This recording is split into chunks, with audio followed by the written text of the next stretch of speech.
puasa untuk muslimah, dilihat dari temanya, ya ini dekat sekali dengan keseharian kita ya, khususnya kaum muslimah. Eh, tidak terasa ba- Tidak terasa lagi kita akan memasuki bulan suci Ramadan. Mungkin kurang lebih 11 hari lagi ya kalau nggak salah. Maka oleh karenanya, maka salah satu bekal yang harus kita siapkan adalah menyiapkan eh, apa-apa yang perlu dan atau yang tidak perlu kita kerjakan di bulan suci Ramadan, khususnya mungkin bagi kaum muslimah gitu. Bagi mereka yang berhalangan, baik itu berhalangan karena mereka nifas, haid, sedang hamil atau menyusui dan seterusnya. Eh, Baik para peserta kajian NUO yang kami muliakan, untuk mengefisienkan waktu, kami persilahkan kepada ya Ibu Dr. Mayada LC, MHI, memaparkan materinya. Eh, Silakan Ibu. Oke, baik. Terima kasih kepada adik moderator yang sudah membuka pertemuan hari ini ya. Assalamualaikum warahmatullahi wabarakatuh. Salam. Bismillahirrahmanirrahim. Alhamdulillahirabbil alamin wa bihi nasta'in wa ala umuri dunya waddin wassalatu wassalamu ala asyrafil anbiya'i wal mursalin sayyidina Muhammadin wa ala alihi wa ashabihi ajmain amma ba'd. Teman-teman muslimah, terutama dari teman-teman Nusul ya. Mungkin di sini yang banyak dari mana saja ini muslimahnya. Sepertinya dari Sulawesi ini, Bu.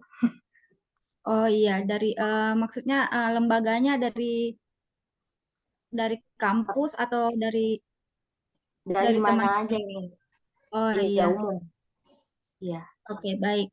Ya, jadi hari ini itu kita akan membahas tentang fikih puasa, tetapi kita lebih spesifik kepada hal-hal yang berkaitan dengan kondisi kita sebagai seorang perempuan.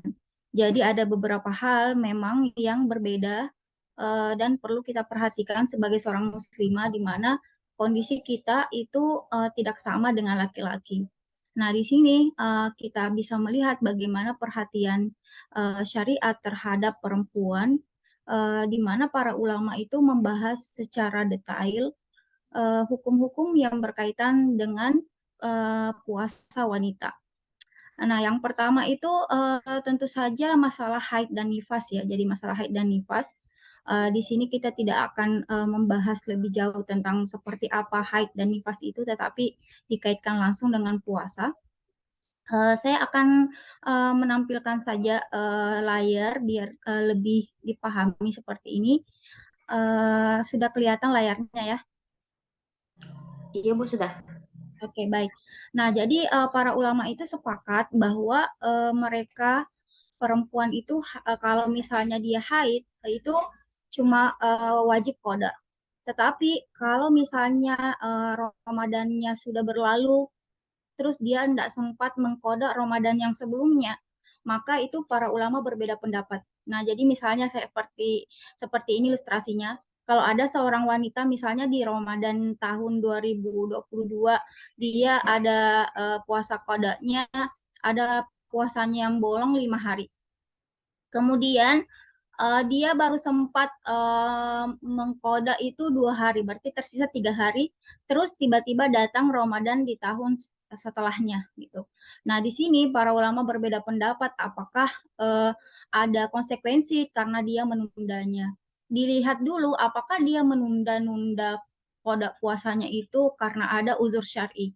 Uzur syar'i yang dimaksud di sini adalah misalnya kayak seorang perempuan dia setiap tahun melahirkan atau kalau tidak melahirkan misalnya dia masih menyusui, biasanya kan perempuan menyusui 2 tahun full, jadi misalnya 2 tahun 2 Ramadan berturut-turut dia tidak bisa kodak, jadi dia harus mempending sampai selesai menyusuinya gitu. Atau misalnya dia sakit dan sebagainya. Jadi uzur-uzur syar'i, kalau misalnya ada uzur memang seperti itu, maka dia tidak ada konsekuensi apapun kecuali tetap melanjutkan kodak puasa yang dia tinggalkan. Jadi misalnya tadi tersisa 2 lagi puasanya yang belum dikoda, akhirnya itu saja yang konsekuensi bagi dia. Nah, tetapi bagi muslimah yang mempending atau yang menunda pelunasan puasa yang ditinggalkannya sampai datang tahun berikutnya, sampai datang tahun berikutnya lagi tidak dibayar-bayar, dan itu dilakukan dengan sengaja tanpa ada uzur syar'i, maka konsekuensinya adalah dia harus didenda. Dendanya adalah dengan membayar fidyah. Jadi terhitung misalnya kayak gini, tadi misalnya dia masih ada 2 utang puasa, tiba-tiba Ramadan berikutnya sudah datang, maka yang dihitung adalah fidyahnya dikali 2 hari, karena cuma dua puasa itu yang dia pending. Kalau misalnya yang puasa yang belum sempat dia bayar sampai datang Ramadan berikutnya ada 4 hari, maka fidyahnya dikali 4 dan seterusnya. Dan plus dia tetap harus melunasi puasanya dengan kode. Jadi selain kode, dia juga harus membayar fidyah. Itu sebagai konsekuensi karena dia mengulur-ulur waktu. Nah, sementara membayar puasa itu adalah hak untuk Allah Subhanahu wa taala. Jadi kalau kita berutang sama manusia saja, kita pasti ditagih sama pemiliknya. Pemiliknya pasti kesal kalau kita nggak membayarnya, apalagi kalau kita berutang ibadah kepada Allah. Jadi jangan sampai mengulur-ngulur gitu. Nah, jadi kewajiban membayar fidyah bagi mereka yang mempending ini memang kesepakatan dari mayoritas ulama. Meskipun demikian, di sini juga saya tampilkan bahwa ada segelintir ulama itu dari mazhab Hanafiyah, tetapi ini hanya pendapat minoritas, dan mereka mengatakan tetap tidak wajib fidyah. Tetapi kalau saya pribadi memilih pendapat mayoritas ulama, karena kenapa? Karena kondisi zaman di mana semakin banyak muslimah yang abai terhadap ibadahnya gitu. Jadi sebagai konsekuensi hukum itu kita harus tegas kepada mereka sehingga mereka tidak lagi mengulang perbuatan menunda-nunda puasa tersebut. Selanjutnya masalah misalnya haid. Jadi kalau misalnya ada seorang muslimah, ya ada seorang muslimah, misalnya dia berhenti darahnya itu di waktu Isya gitu ya, di waktu Isya dia berhenti darahnya, tetapi karena malam dia nggak bisa mandi karena mungkin dingin atau malas dan sebagainya, maka dia nanti mandinya itu pas waktu sahur, waktu subuh ya. Nah, apakah boleh dia ikut sahur padahal misalnya pas subuh dia baru mandi itu. Jadi pas azan subuh dia mandi. Nah, sementara waktu sahurnya sudah lewat gitu. Apakah boleh dia ikut berpuasa? Iya, jadi kalau misalnya seperti itu selama dia pas sahur itu dia sudah berniat untuk berpuasa, maka itu puasanya sah meskipun pas masuk waktu puasa itu dia belum mandi, karena sama dengan hukumnya orang junub. Kalau orang junub itu misalnya orang berhubungan seksual, terus kan mandinya nanti pas jam 5 gitu, jam 5 subuh baru mandi gitu. Nah, tidak ada masalah, tetap sah juga puasanya dengan syarat itu bahwa niatnya sudah dilakukan dari malam hari sampai pas sahur itu. Jadi kalau misalnya takutnya ketiduran atau apa, maka untuk berhati-hati, silakan berniat setelah sholat isya sebelum tidur itu berniat, insya Allah saya besok puasa karena Allah. Jadi kalaupun misalnya nggak bangun sahur, terus nanti pas subuh atau misalnya subuhnya agak telat baru mandi, itu nggak apa-apa. Sudah bisa dia ikut berpuasa sah puasanya. Jadi seperti itu karena memang kalau puasa itu tidak disyaratkan mandi suci itu bukanlah syarat dari puasa. Syarat dari puasa itu adalah terhentinya darah gitu. Kalau selama darahnya sudah betul-betul berhenti, maka silahkan dia untuk ikut berpuasa meskipun belum sempat mandi wajib. Oke, selanjutnya uh, kalau misalnya haidnya tidak teratur ya. Jadi misalnya dia sudah berpuasa, terus dia sudah mandi, terus pas dia berpuasa, pas jam 12 siang itu darahnya keluar. Nah, dilihat dulu. Jadi kembali lagi ke hukum haid. Hukum haid itu bagaimana? Hukum haid itu dilihat dari dua. Kalau perempuan itu haidnya teratur, maka perhatikan waktunya, batas waktu maksimal dia selama ini haid seperti apa. Kalau selama ini dia haid 7 hari, terus dia sudah mandi di hari ke-7, maka dia sudah berpuasa full di hari ke-8, terus tiba-tiba misalnya darahnya keluar di hari ke-8, misalnya pas jam 12 siang itu, maka itu dianggap istihadah karena standarnya di sini adalah batas waktunya memang selama ini dia cuma 7 hari gitu. Oleh karena itu plek darah yang keluar itu dianggap sebagai istihadah. Terus yang kedua, kalau muslimah itu haidnya tidak teratur. Misalnya kadang 9 hari, kadang 6 hari, kadang 7 hari, dan sebagainya tidak teratur. Maka yang dijadikan standar di sini adalah batas maksimal yang ditetapkan oleh ulama, yaitu 15 hari. Jadi kalau dia sudah mandi wajib, terus pas siangnya atau pas sorenya keluar lagi darah, maka itu dianggap sebagai haid. Sampai dia harus menunggu sampai 15 hari. Kalau misalnya habis keluar itu, masih ada lagi keluar, ditunggu sampai batas maksimal 15 hari. Tetapi kalau misalnya darahnya cuma keluar sebentar, habis itu tidak pernah lagi keluar, maka kalau dalam hal ini pendapat Imam Syafi'i mengatakan bahwa darah haid itu dihitung minimal 24 jam. Artinya batas menunggu kita itu 24 jam. Kalau dalam 24 jam itu setelah darah tadi keluar sebentar itu tidak ada lagi darah yang keluar, maka silakan mandi, kemudian berpuasa. Lanjut lagi berpuasa. Jadi seperti itu ketentuan hukum puasa bagi orang yang haidnya misalnya tiba-tiba keluar setelah dia mandi. Cara lainnya sebenarnya kalau perempuan itu memang harusnya dia mengenali ciri-ciri haidnya. Kalau saya sendiri pribadi, saya sudah tahu bahwa saya pasti suci kalau misalnya sudah ada keluar kayak lendir putih terakhir gitu. Lendir putih, kalau sudah keluar lendir putih di akhir haid itu saya pasti langsung mandi. Sehingga ketika misalnya ada plek kayak coklat atau plek kayak keruh keluar setelah lendir putih itu saya tidak lagi menganggapnya haid karena memang kebiasaan saya selama ini pasti sucinya saya itu ditandai dengan lendir putih itu. Nah, teman-teman yang lain silahkan mengenali ciri-ciri berakhir haidnya. Ada juga orang yang ciri-ciri berakhir haidnya itu diakhiri dengan bau atau misalnya aroma atau misalnya ciri-ciri dari darah itu. Ya, jadi kalau misalnya ada orang yang ciri-ciri haidnya itu kalau di akhir-akhir haid dia pasti coklat. Coklat. Jadi bukan putih, coklat. Jadi kalau misalnya masih keluar plek coklat berarti itu masih terhitung haid. Jadi silahkan mengenali dan meneliti sendiri haid karena haid itu dikembalikan kepada kondisi wanita masing-masing. Ya, jadi kalau misalnya nanti di sini saya tidak perlu membahas terlalu panjang kategori-kategori perempuan haid karena di sini bukan kita fokus di masalah haid itu ya. Nanti kalau ada pertanyaan silahkan bisa nanti di kolom komentar. Oke, selanjutnya kita lanjut ke masalah syarat dari haid itu selain misalnya suci dari haid dan nifas itu adalah harus balik. Nah, sekarang ada fenomena yang cukup menarik tentang masalah balik. Kalau dulu eh, orang perempuan balik itu biasanya nanti tamat SD baru balik, nanti kelas 1 SMP atau kelas 2 SMP. Nah, sekarang dengan adanya perkembangan zaman dan perubahan-perubahan gaya makan, gaya hidup anak-anak, sekarang anak-anak kelas 4 SD itu sudah ada yang haid. Oleh karena itu para ibu hendaklah berhati-hati dengan anaknya karena jangan sampai dikatakan wah dia masih SD, dia belum wajib untuk puasa. Jadi kewajiban puasa itu dihitung dari kalau dia sudah haid. Mau dia SD, mau dia SMP, mau dia SMA, tidak ada hubungannya. Yang dilihat di sini adalah dia sudah balik ketika dia sudah haid.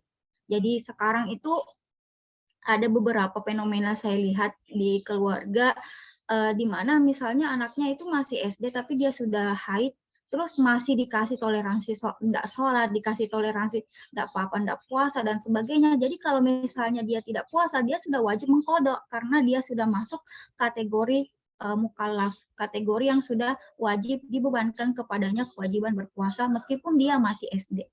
Jadi itu yang perlu diperhatikan baik-baik. Nah, menariknya kalau dalam mazhab Syafi'iyah itu memang agak tegas. Di situ dikatakan bahwa kalau ada anak usia 10 tahun, dia tidak berpuasa meskipun dia belum balik, itu untuk mendidiknya maka perlu diberikan sanksi konsekuensi hukum gitu ya. Sama dengan sholat sebagaimana anjuran Nabi, kalau misalnya anak 10 tahun itu kata Nabi dipukul, tetapi kata dipukul ini kita perlu menginterpretasi bukan dipukul secara fisik dengan keras dan sebagainya, tetapi di sini adalah pendisiplinan, ketegasan, dan pemberian sanksi kepada anak kalau dia melanggar. Jadi begitu pula dengan puasa, oleh karena itu mazhab Syafi'iyah mengatakan kalau misalnya anak 10 tahun tidak puasa meskipun dia belum balik, hendaklah orang tuanya itu mendidiknya dengan cara memberikan sanksi. Nah, agar kesadaran untuk beribadahnya itu semakin tumbuh dan kuat gitu ya. Oke, selanjutnya kita lihat uzur syar'i yang lain, yaitu tentang berkaitan dengan kondisi perempuan yang sudah menikah, yaitu menyusui dan hamil. Nah, para ulama sepakat bahwa kalau ada seorang muslimah yang tidak puasa karena dia hamil atau karena dia menyusui, maka puasa yang ditinggalkannya itu harus dia ganti dengan cara mengkodoknya. Tetapi mereka berbeda pendapat, apakah selain kodok ada juga kewajiban lain bagi ibu hamil dan ibu menyusui ini. Nah, kalau dari mazhab Hanafiyah, kita bisa lihat di kolom ini ada beberapa pendapat ulama yang berbeda.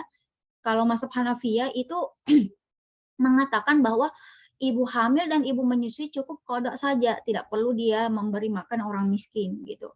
Karena menurut Hanafiyah, ibu hamil dan ibu menyusui itu sama posisinya dengan orang sakit. Kalau orang sakit kan kalau nggak puasa dia cuma kodok, nggak perlu fidyah.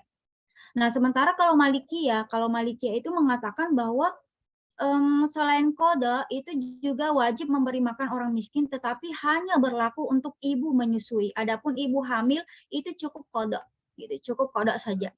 Nah, kalau Syafi'iyah itu yang paling ketat, sama dengan Hanabilah. Syafi'iyah mengatakan kalau ibu hamil dan ibu menyusui itu mengkhawatirkan dirinya misalnya kalau dia puasa nanti dia pingsan, nanti ibu hamil ini pingsan, kalau dia misalnya berpuasa nanti ibu menyusui ini ASI-nya berhenti dan sebagainya, maka itu cukup kodok, tidak perlu fidyah. Kapan mereka fidyah? Itu kalau ibu hamil dan ibu menyusui ini khawatir terhadap kondisi janin atau bayinya. Tetapi kalau cuma kondisi dirinya yang dia khawatirkan, itu cuma wajib kodok. Tetapi kalau dia mengkhawatirkan kondisi bayinya, maka itu wajib kodok dan wajib fidyah.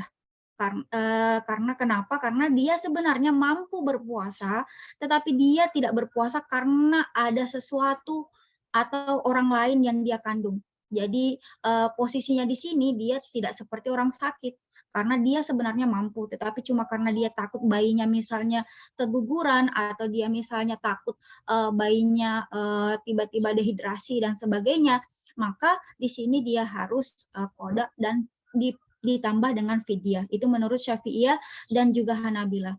Nah, untuk lebih jelasnya, saya akan menampilkan tabel. Nah, di sini ada tabelnya biar lengkap. Silahkan teman-teman sekalian kalau mau di screen capture atau mau dipoto silahkan. Jadi tabel ini bisa dijadikan sebagai standar. Jadi silakan diperhatikan di situ kalau kondisi dari ibu hamil, kalau dia mengkhawatirkan dirinya sendiri, maka dia cukup kodok.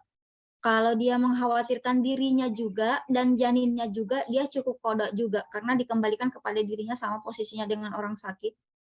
Kemudian kalau dia mengkhawatirkan janinnya, gitu ya, misalnya nanti kalau dia puasa keguguran atau misalnya nanti janinnya membahayakan janinnya atau nanti bisa melahirkan prematur, maka dia selain kodok dia harus fidyah. Ya, dia harus fidyah karena itu tadi yang saya katakan bahwa sebenarnya kondisinya dia mampu, cuma karena dia mengkhawatirkan janin yang ada dalam kandungannya. Jadi begitu pula ibu menyusui, kalau dia khawatir dengan dirinya sendiri, itu dia kodok gitu. Tetapi kalau dia khawatir dirinya dan bayinya, itu dia harus membayar kodok saja. Kemudian kalau khawatir bayinya saja, dia kodok dan fidyah. Intinya adalah kalau ibu hamil dan ibu menyusui itu sehat-sehat saja, dia tidak berpuasa itu bukan karena dirinya tidak mampu, tetapi karena ada faktor lain di luar dirinya yang membuat dia tidak puasa, maka dia harus membayar qada dan juga membayar fidyah. Bagaimana ketentuan fidyah itu? Nah, di sini juga para ulama berbeda pendapat, tetapi kita memakai pendapat mazhab Syafi'iyah yang banyak dipakai di Indonesia, bahwa sebenarnya kalau bayar fidyah itu afdalnya kita memang kasih nasi bungkus gitu. Maksudnya bukan dibayar pakai uang, tetapi memang karena bahasa Al-Quran dalam tentang fidya itu memang Al-Quran memakai kata-kata itu amu, memberi makan gitu ya, memberi makan. Oleh karena itu kalau dilihat dari porsi yang sudah ditetapkan ulama itu 2 mud ya, atau jadi kalau dikonversi ke dalam nasi bungkus itu biasanya 2 nasi bungkus gitu. Nah, kalau di beberapa badan amil zakat yang ditetapkan di setiap kota itu kalau misalnya mereka meminta uang, apa mereka membolehkan kita bayar uang karena memakai pendapat ulama kontemporer yang membolehkan fidyah dengan uang, maka dilihat standar berapa harga nasi bungkus di kota di mana dia tinggal. Jadi bukan dilihat pada standar di mana dia akan memberi makan itu. Saya kasih contoh. Orang di Papua tentu saja beda harga nasi bungkusnya dengan orang di Jakarta. Kalau di Jakarta harga fidyah standar fidyah itu sebesar Rp60.000. Terakhir yang saya lihat Basnas 2022 itu fidyahnya standarnya Rp60.000. Sementara kalau di Makassar itu Rp40.000 fidyahnya per hari yang ditinggalkan. Jadi bisa dihitung sendiri kalau misalnya 10 hari tidak puasa berarti dikali 10 dikali 40.000 kalau bayar pakai uang. Tetapi kalau misalnya mau dibayar pakai nasi bungkus, berarti 2 nasi bungkus untuk dibayarkan per hari yang ditinggalkan. Boleh dibayar sekaligus, boleh dibayar dicicil setiap harinya, tetapi afdalnya itu dicicil membayar fidyah itu di bulan Ramadan, karena memang fidyah itu tujuannya untuk memberi orang buka puasa sebenarnya. Jadi paling bagus itu sebenarnya membayar fidyah pas kita lagi tidak puasa di bulan Ramadan itu, pas menjelang maghrib kita kasihlah ke orang yang membutuhkan pembayaran fidyah kita itu. Jadi jangan ditunda, sebaiknya langsung kita kasih makan setiap hari selama kita tidak berpuasa itu. Oke, jadi itu dari masalah ibu hamil dan ibu menyusui ya. Jadi masalah ibu hamil dan menyusui ini terserah mau pilih pendapat yang mana, apakah di sini para muslimah mau memilih pendapat yang mengatakan qada juga dan fidyah juga, atau hanya qada saja. Nah, kalau saya biasanya, kalau ada yang bertanya hukum ke saya tanya dulu kondisi dia seperti apa. Karena biasa ada ibu yang kondisi ekonominya sangat sulit, sehingga memang dia tidak punya kemampuan finansial untuk membayar fidyah. Oleh karena itu saya mengatakan ibu qada saja, tidak usah pakai fidyah. Jadi berdasarkan mazhab Hanafiyah dan sebagainya itu dia bisa seperti itu. Tapi alhamdulillah kalau misalnya kondisi ibu-ibu di sini lumayan ekonominya sehingga bisa sekalian fidyah. Jadi pahalanya juga tentu saja banyak bersedekah ya, terhitung sebagai sedekah. Oke, kita lanjut ke masalah ibu menyusui juga. Nah, jadi aturan dalam masalah ibu menyusui ini juga berlaku kepada orang yang menyusui anaknya orang gitu, bukan cuma menyusui bayinya, tetapi ibu susuan yang menyusui anaknya orang itu juga berlaku tentang hukum ibu menyusui tadi ini ya.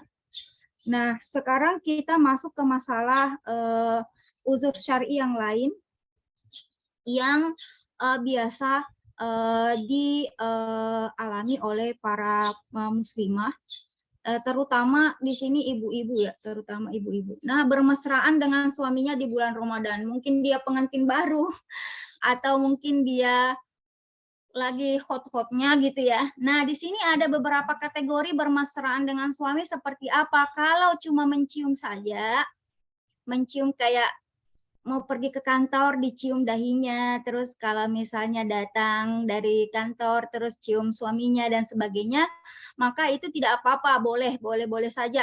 Mau dia cium di mulut, mau cium di dahi, mau cium di pipi, itu boleh-boleh saja. Tidak membatalkan puasanya. Tetapi kalau dia mencium sampai gejolak nafsunya keluar, sampai syahwatnya muncul karena dia mencium itu, maka tidak juga membatalkan puasanya, tetapi hanya dimakruhkan. Jadi sebaiknya kalau orang yang cepat sekali kesetrum, sebaiknya tidak mencium suaminya atau suami tidak mencium istrinya kalau tipe-tipenya orang yang cepat kesetrum. Tetapi kalau dia tipenya santai-santai saja, maka ya silahkan, tidak apa-apa, itu tidak membatalkan puasa.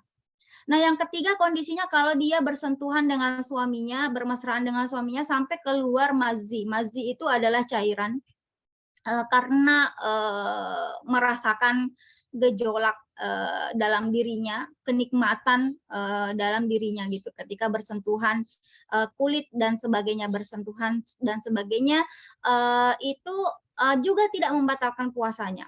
Ya, itu tidak membatalkan puasanya kalau mazhab Syafi'iyah, tetapi kalau mazhab Malikiyah itu dia lebih ketat. Pokoknya kalau sudah ada unsur kenikmatan dalam persentuhan itu sudah membatalkan puasanya. Ya, kalau misalnya di sini saya hanya tampilkan mazhab Syafi'iyah saja. Jadi selama belum keluar maninya atau selama tidak terjadi penetrasi ketika melakukan persentuhan tersebut atau berhubungan tersebut, maka tidak membatalkan puasanya. Jadi kalau dia bersentuhan dengan istrinya sampai keluar maninya, bersentuhan di sini bukan sampai penetrasi. Bersentuhan di sini misalnya kayak ciuman, berpelukan, atau meraba bagian-bagian yang sensitif saja sampai keluar maninya, maka itu membatalkan puasanya, tetapi dia tidak dikenakan kafarah, hanya qada saja. Hanya wajib mengqada saja karena dia batal puasanya. Tetapi kalau berhubungan sudah sampai kepada berhubungan seksual, terjadi penetrasi antara, mohon maaf, kelamin laki-laki dan kelamin perempuan, itu mau keluar maninya atau tidak terjadi keluar mani dan sebagainya, maka itu dia tetap wajib kafarah karena dia sudah melanggar kesucian bulan Ramadan untuk tidak berhubungan seksual. Jadi di sini perhatikan baik-baik kondisi perbedaannya, jangan sampai tertukar.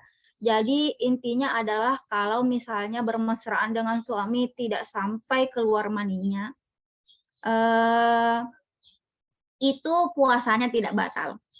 Tetapi kalau maninya keluar, dilihat dulu. Kalau maninya keluar hanya karena meraba-raba saja, maka itu tidak wajib kafarah, hanya batal puasanya dan dia cukup mengganti puasa itu di luar Ramadan. Tetapi kalau dia berhubungan seksual, terjadi penetrasi, mau keluar mani atau tidak, maka itu wajib kafarah, selain wajib qada, wajib kafarah. Jadi membayar puasanya yang batal itu dan juga kafarah. Kafarah berhubungan seksual itu adalah di sini saya tampilkan hadisnya. Jadi ada seseorang yang mendatangi Rasulullah SAW dan dia memberitahukan Rasulullah bahwa dia berhubungan badan dengan istrinya. Terus Rasulullah memberitahu, apakah kamu punya uang untuk membebaskan budak? Jadi konsekuensi membayar kafarah yang pertama itu adalah membebaskan budak, tetapi itu tidak berlaku lagi di zaman sekarang. Oleh karena itu kita langsung ke solusi kafarah yang kedua. Kata Rasulullah, apakah kamu sanggup puasa 2 bulan berturut-turut? 2 bulan ada kata berturut-turut. Jadi membayar pelanggaran karena dia berhubungan seksual itu adalah dengan berpuasa 2 bulan berturut-turut di luar Ramadan, plus dia membayar qada dari puasa yang batal karena berhubungan seksual itu.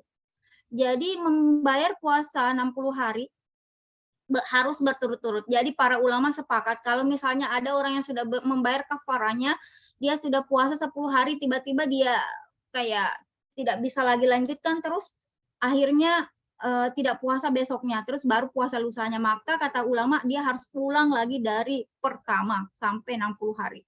Jadi seperti itu, jadi tidak boleh ada sela-selanya. Terus kalau misalnya dia tidak sanggup berpuasa 2 bulan berturut-turut, maka dia harus memberikan makan 60 orang miskin. Nah, di sini saya tekankan bahwa memberi makan 60 orang miskin itu 60 orang miskin yang berbeda. Tidak bisa misalnya kayak 40.000 dikali 60 terus dikasih ke seorang tukang becak, satu orang saja, itu enggak bisa. Jadi ketentuan fidyah bagi kafarah pelanggaran seksual itu orang yang dikasih makan orang yang berbeda-beda. Jadi misalnya hari ini si tukang becak, besoknya misalnya tetangganya yang miskin, dan seterusnya. Intinya adalah orang miskin, tetapi 60 orang itu harus berbeda-beda. Mau dibayar 1 hari langsung 60 orang itu bisa, atau misalnya dicicil setiap hari 1 orang, dan seterusnya itu juga bisa. Nah, bagaimana dengan perempuan? Nah, di sini masalahnya adalah kalau perempuan kan nggak mungkin dia berturut-turut kan, karena kita ada haid, kita ada menyusui, kita ada hamil dan sebagainya, kita ada melahirkan dan sebagainya. Jadi kalau misalnya ada pelanggaran berhubungan seksual dengan suaminya, gimana dengan nasib perempuan?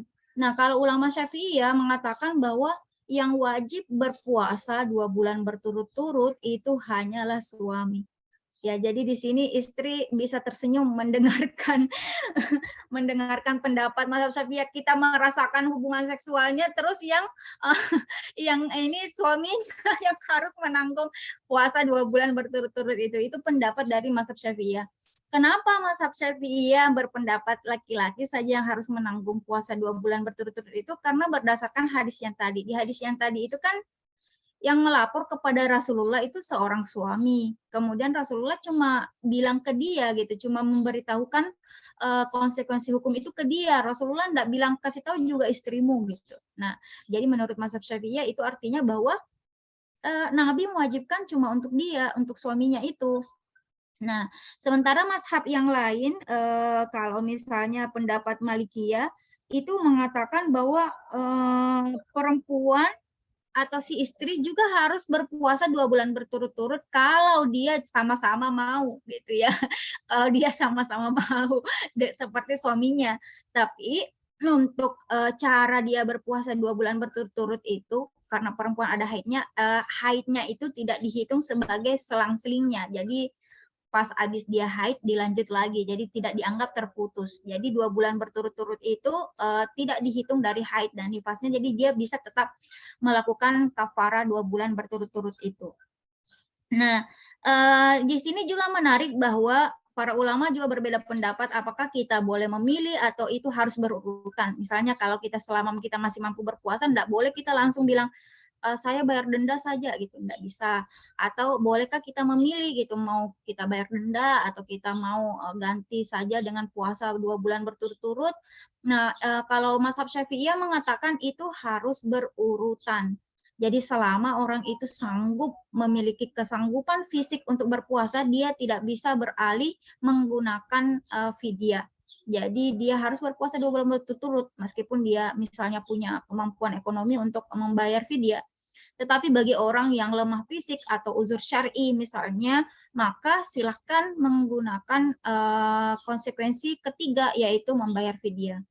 Nah, kalau ini pendapat mazhab Syafi'iyah yang dipegang berarti yang pertama istri tidak wajib kafara, kemudian yang kedua harus berpuasa dulu kalau masih sanggup. Baru nanti kalau tidak sanggup baru dia beralih ke alternatif yang masalah fidyah itu.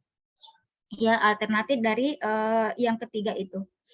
Oke, selanjutnya selanjutnya masalah yang biasa timbul bagi perempuan adalah mencicipi makanan berbuka. Biasa kan kita muslimah yang memasak, nah terus kita kayak sudah pasca garamnya, sudah pasca gulanya, jangan-jangan nanti hambar karena ada beberapa masakan yang memang tidak bisa kita tambah bumbunya nanti setelah masak gitu. Harus pas proses masak itu harus dikasih bumbu memang gitu. Nanti misalnya gulanya tidak mencair dan sebagainya, nah itu kan lebih fatal lagi. Bagaimana hukumnya mencicipi makanan ketika kita berpuasa? Nah, para ulama mengatakan bahwa boleh-boleh saja kita mencicipi dengan menggunakan ujung lidah kita selama tidak ditelan.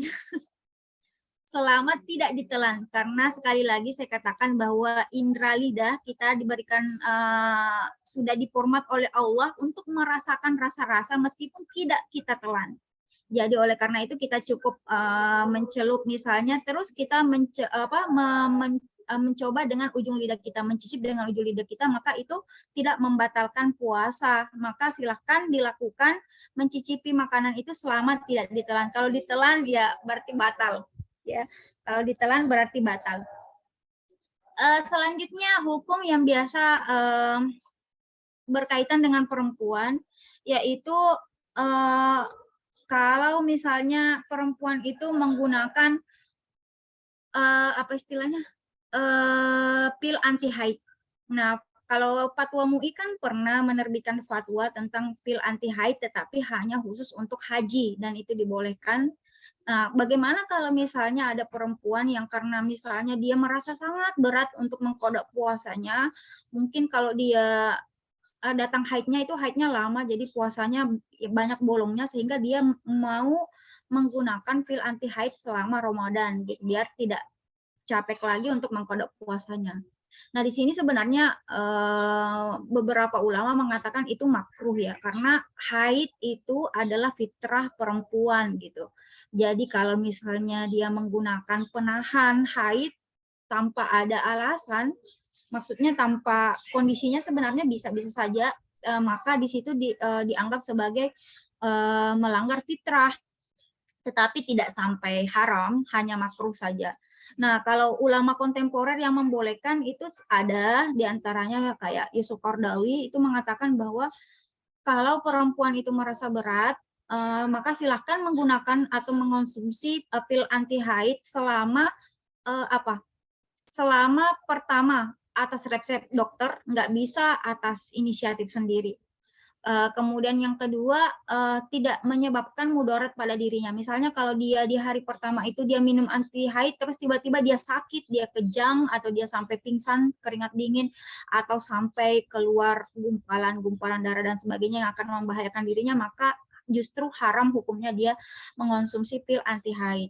Jadi dilihat dulu kondisinya seperti apa. Kalau misalnya kondisinya mengharuskan dia mengkonsumsi pil anti haid itu, dan dia juga sudah punya izin dokter, maka silahkan meminum pil anti haid untuk biar dia enggak ada kodok puasanya, gitu ya.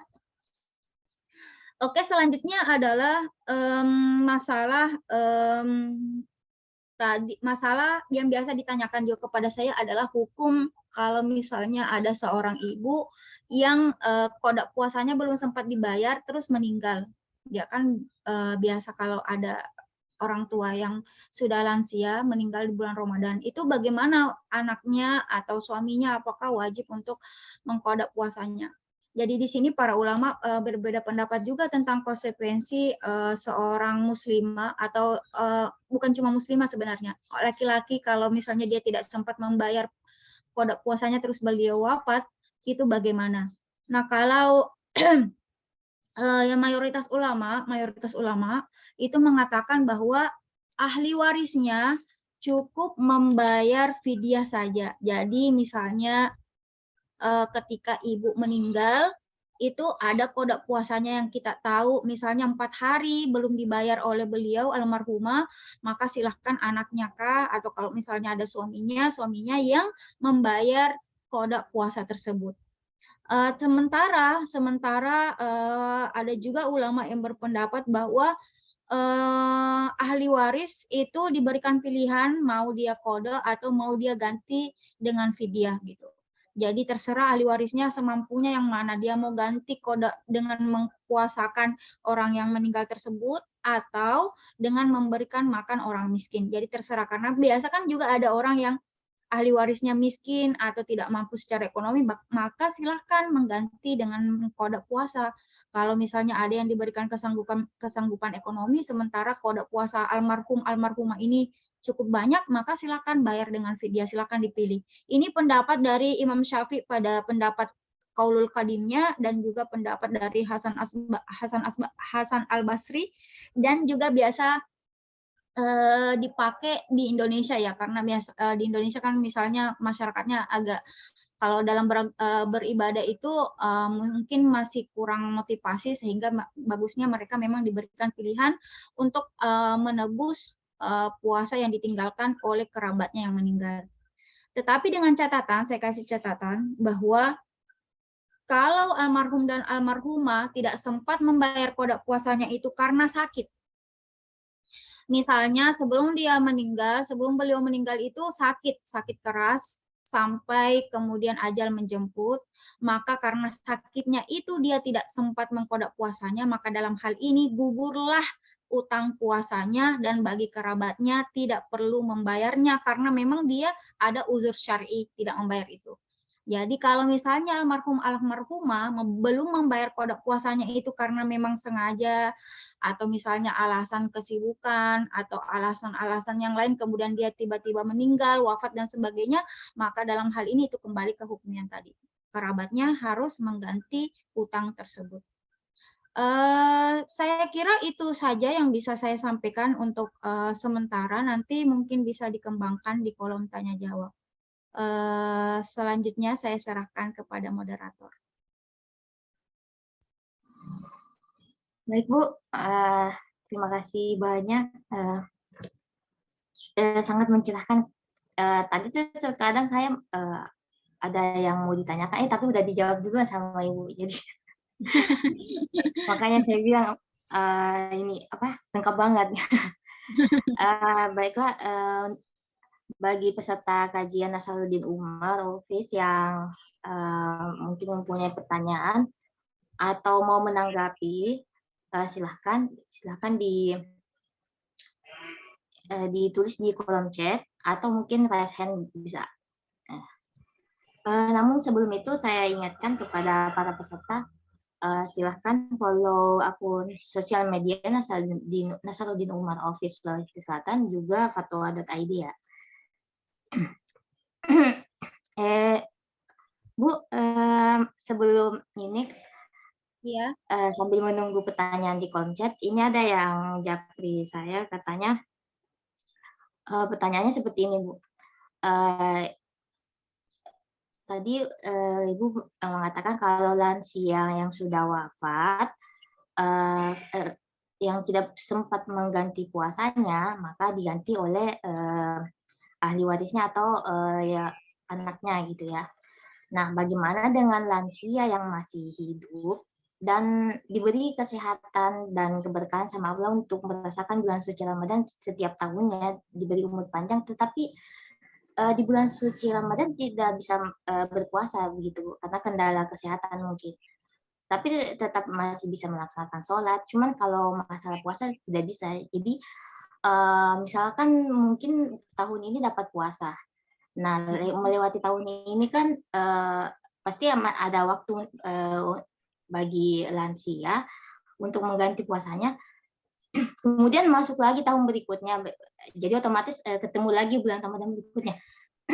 Pertanyaannya itu Bu, bagaimana dengan lansia yang masih hidup, masih merasakan bulan suci Ramadan, tetapi ini dan kemudian bertemu lagi bulan suci Ramadan berikutnya, tetap tidak berpuasa gitu. Ya. Oke, baik. Iya, baik. Saya kembali menampilkan tabel yang tadi ya, tabel yang apakah qada atau fidyah. Nah, ini bisa dilihat di nomor 4. Kalau ada orang yang tidak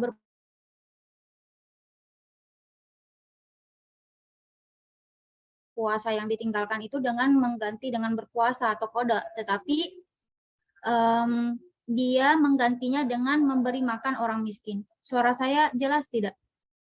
Tidak terputus-putus? Tidak Bu, aman-aman. Oke, aman. Ya, jadi kalau misalnya lansia, itu dia cukup membayar dengan fidyah atau dibayarkan misalnya oleh anaknya fidyah gitu, memberi makan orang miskin.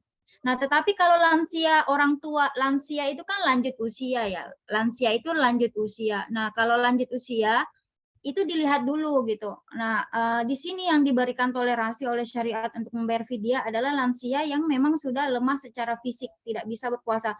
Tetapi kalau orang yang lansia seperti Sophia Lacuba, wah itu masih kuat berpuasa itu. Kalau misalnya, ya, jadi dilihat dulu lansianya seperti apa. Karena kalau definisi lansia menurut WHO kan 60 tahun ke atas itu sudah lansia, kategori lansia. Sementara kalau agama kita mengatakan bahwa lansia itu boleh tidak berpuasa dan hanya mengganti dengan fidyah saja.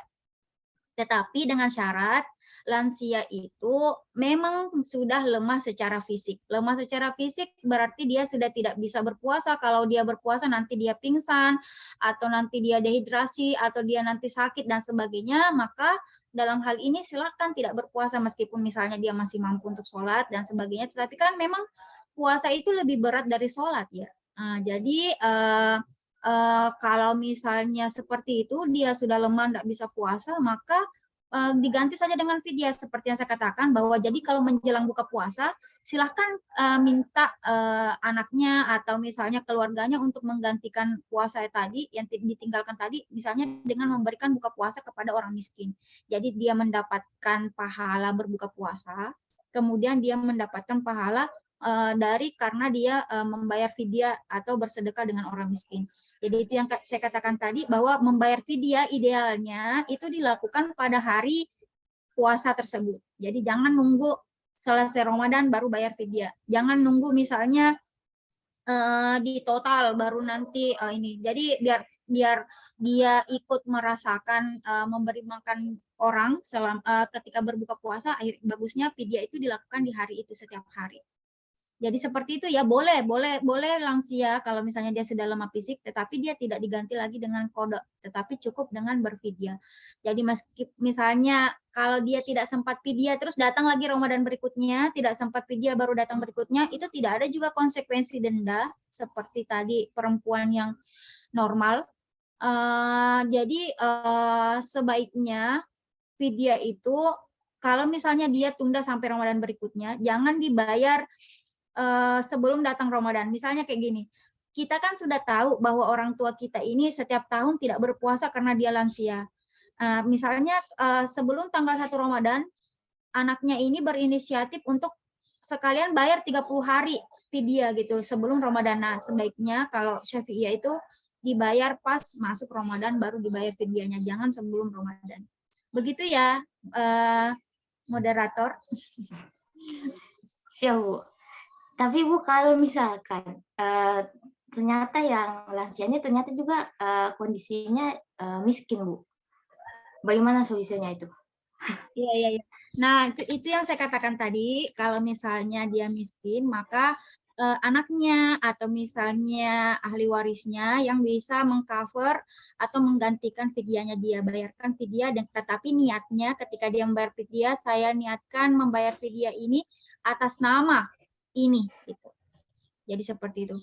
Kalau misalnya kondisinya miskin semua, anaknya juga miskin, tidak ada lagi kerabatnya yang bisa gantikan, sudah meninggal semua dan sebagainya, maka dalam hal ini sudah gugur semua kewajiban, nggak ada lagi pengganti yang lain. Jadi Islam itu tidak memberikan kesulitan dalam orang yang tidak mampu. Baik, Bu. Ya, terima kasih, Bu. Iya. Sangat jelas sekali. Ini ada pertanyaan lagi, Bu, di kolom chat dari Dewi. Izin nanya, kenapa puasa dikodok kalau haid, tapi tidak sholat karena haid? Sholatnya tidak dikodok. Oh iya. Oke, langsung saya jawab. Puasa itu kalau Ramadan kan cuma 30 hari. Sementara kalau misalnya sholat itu kan 5 kali sehari. Kalau misalnya 30 hari, 5 kali 30 ada 150 sholat. Kalau misalnya ada seorang perempuan yang haid, dia meninggalkan puasanya sebanyak 10 hari. Maka yang digantikan cuma 10 hari. Tetapi kalau dia tidak sholat, 10 kali 5 waktu sholat, berarti 50 hari mau diganti. Nah, itu akan memberatkan. Oleh karena itu, berdasarkan ketetapan dari Rasulullah bahwa wanita yang haid itu cukup mengkodok puasa dan tidak diwajibkan untuk mengkodok sholatnya.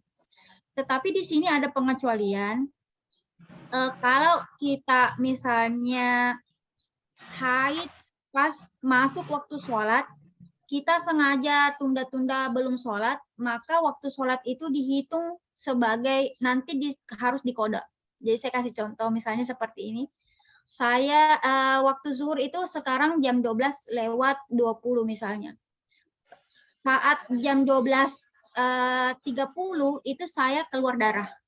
12:30 keluar darah. Nah, harusnya tadi saya sudah sholat itu jam 12:19, tetapi karena saya terbiasa tidak sholat tepat waktu misalnya, terus tiba-tiba haid. Maka sholat zuhur yang tidak sempat sholat zuhur itu harus dikodok ketika nanti kita selesai haid. Jadi seperti itu ketentuannya ya. Nah, jadi pertanyaannya tadi kenapa kalau puasa harus dikodok, kalau sholat tidak wajib dikodok, itu karena memang berat untuk mengkodok sholat, lebih banyak dan jumlahnya juga akan membuat perempuan akan kesulitan kalau harus banyak sekali yang dikodok. Nah, bayangkan kalau misalnya dia wajib membayar puasa atau membayar sholat yang ditinggalkannya dengan menggantinya dengan fidyah, wah itu beberapa banyak yang harus dia bayar karena satu hari itu ada 5 waktu sholat. Jadi seperti itu ya. Ya, ya Bu. Baik, untuk Kak Dewi, apakah sudah jelas? Semoga sudah jelas ya. Ini ada pertanyaan lagi Bu. Masih mengenai haid. Jadi di hari pertama itu dia haid keluar keluar kayak setetes saja gitu Bu. Tapi kemudian berhenti di pas malamnya, nggak berlanjut lagi. 2 hari kemudian ternyata keluar lagi darah Bu.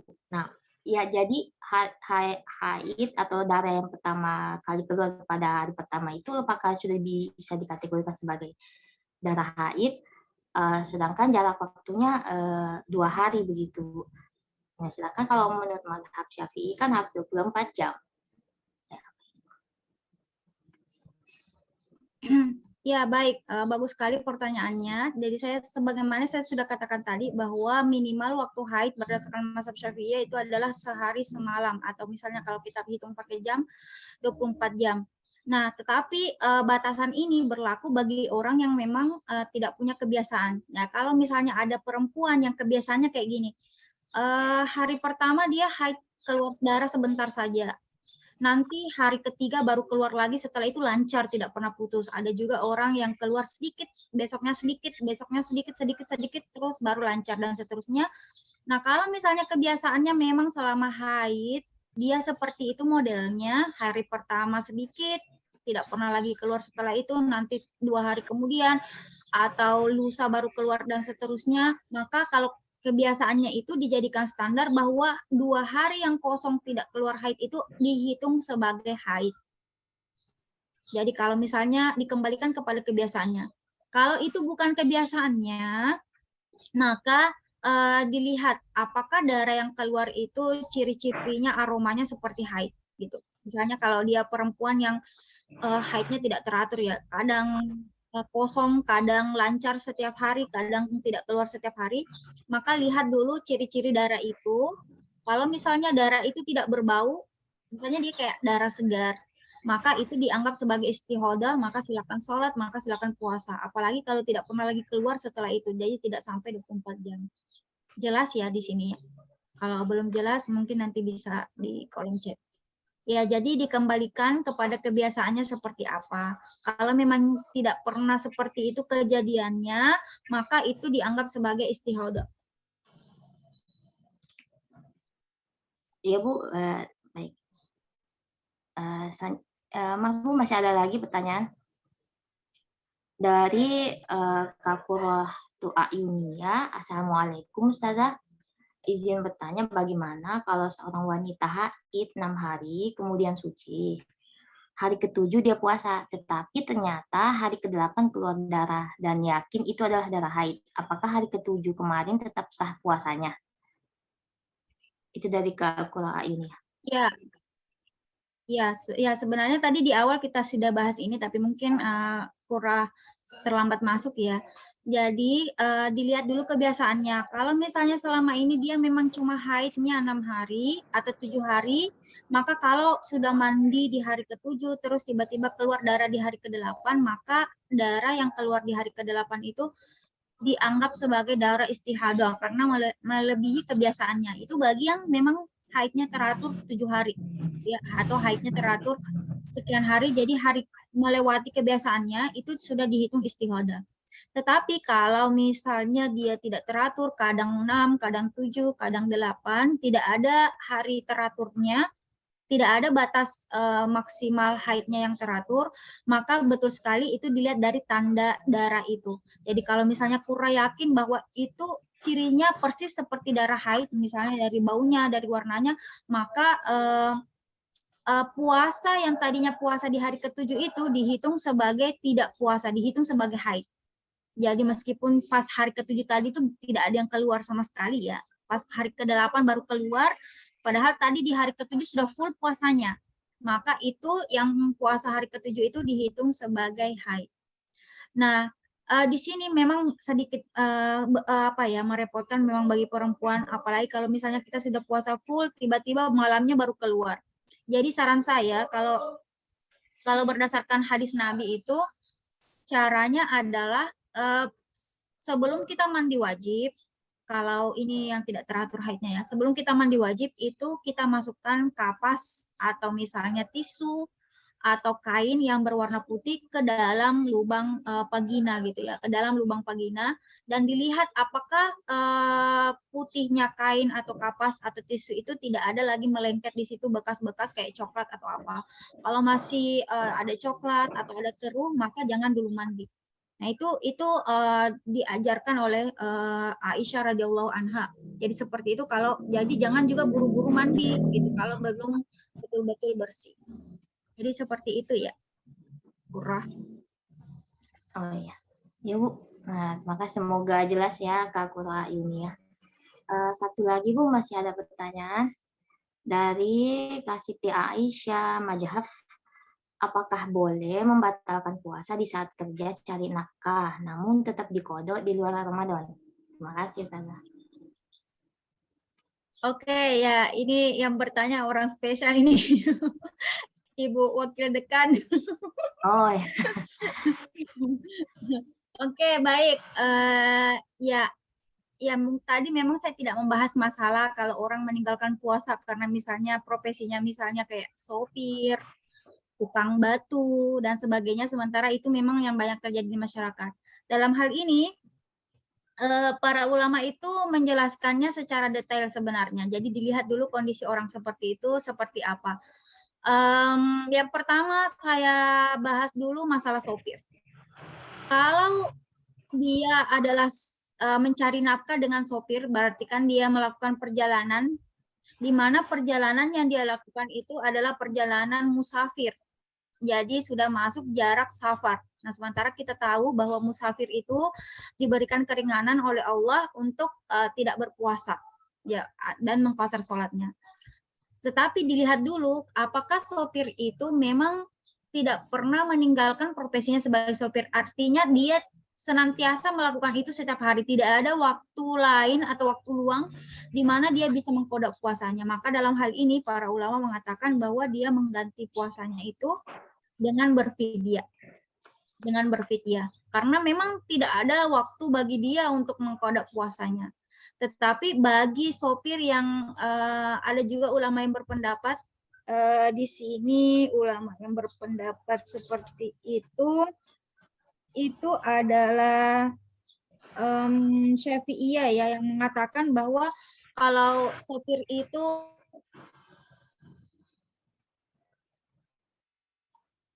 adalah memang dia selalu melakukan perjalanan. Ya, memang dia selalu melakukan perjalanan. Artinya seperti ini, kalau misalnya dari Palu ke Makassar, terus pas sampai di Makassar itu dia tidak ada kayak istirahat atau dia tidak ada ganti shift dengan sopir lain gitu. Maksudnya pas dia tiba di Makassar, dia lanjut lagi ke Palu dan sebagainya.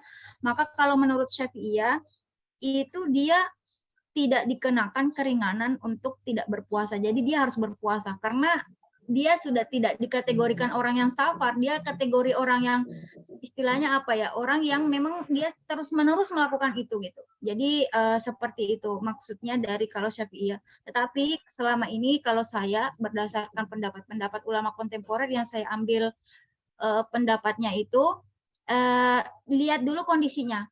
Kalau memang mencari nafkahnya itu, seorang sopir itu mencari nafkahnya memang sulit bagi dia untuk berpuasa. Ditakutkan kalau dia berpuasa nanti misalnya membahayakan penumpangnya, tidak konsentrasi ketika menyetir, perjalanannya sangat ekstrim dan sebagainya, maka kondisi ini boleh bagi dia untuk tidak berpuasa. Kalau dia tidak punya waktu untuk mengkodok puasanya karena selalu melakukan pekerjaan itu, tidak ada pensiun, tidak ada libur dan sebagainya, maka diganti dengan fidyah. Tetapi kalau dia ada libur, ada waktu di mana dia bisa misalnya mengambil cuti untuk mengganti puasanya, maka harus dia menggantinya dengan berpuasa atau pada puasa. Kalau mencari nafkahnya bukan orang seperti musafir, bukan orang yang melakukan perjalanan. Misalnya kayak tukang batu yang pekerja berat, pekerja fisik, maka di sini dikategorikan sama kategorinya orang yang sakit. Jadi orang yang tidak berpuasa karena misalnya pekerjaan itu membutuhkan kekuatan fisik, sementara dia sumber nafkahnya hanya satu-satunya melalui itu, maka di sini ada kemaslahatan menjaga harta yang diutamakan. Di sini ada kemaslahatan menjaga jiwa yang diutamakan, maka dia boleh tidak berpuasa. Boleh dia tidak berpuasa, tapi menggantinya dengan qada. Tidak boleh langsung diganti dengan fidyah. Jadi seperti itu. Sebenarnya kalau masalah ini itu detail, tapi sayangnya saya tidak membuat tabelnya di sini. Intinya adalah dilihat dulu kondisi mencari nafkahnya seperti itu. Kalau misalnya mencari nafkahnya kayak cuma jadi sekretaris, atau misalnya dia tinggalnya di ruangan ber-AC, atau misalnya dia seorang guru, maka itu tidak dikenakan toleransi atau keringanan atau puasa. Justru haram dia tidak berpuasa. Tetapi kalau misalnya pekerjaannya seperti saya katakan tadi, dia kondisi perjalanan atau misalnya dia pekerja berat sehingga fisiknya terancam kalau dia juga berpuasa, sementara itu sumber nafkah satu-satunya, maka silahkan tidak berpuasa tetapi diganti dengan qada. Jadi seperti itu. Baik, Bu. Semoga jelas Ibu Siti Aisyah Majhaf. Terima kasih Ustazah. Baik, Bu. Ya lagi-lagi kalau saya perhatikan memang Islam itu sangat memudahkan bagi para penganutnya gitu. Jadi selalu diberi keringanan. Jadi menganut agama itu jangan terlalu kaku ya, begitu ya, Bu. Betul-betul. Iya. Baik, Bu. Karena kita jam sudah menunjukkan jam. Kalau mungkin di Sulawesi sudah jam 10:29.